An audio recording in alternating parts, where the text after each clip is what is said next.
मी old school ती Gen Z ती city वाली आणि मी देसी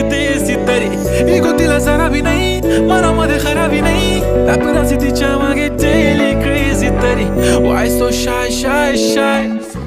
सुंदरी तुझं नाव काय आहे तुझं गाव काय आहे ग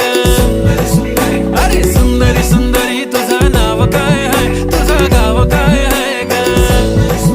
अरे सुंदरी तुझं नाव काय आहे तुझं गाव काय आहे ग ती ओजी एकदम फाईन आहे आणि थोडीशी डिवाइन आहे कशी लाजते बघून आयना आणि चेहऱ्यावरती शाईन आहे खानदानी ग्रॅटिट्यूड ॲटिट्यूड पुरा एशियानं चौथं केलं स्टाईल केलं तिच्या समोर फिक्का गोल्ड आहे बोलायला पक्की बोल्ड आहे खरंच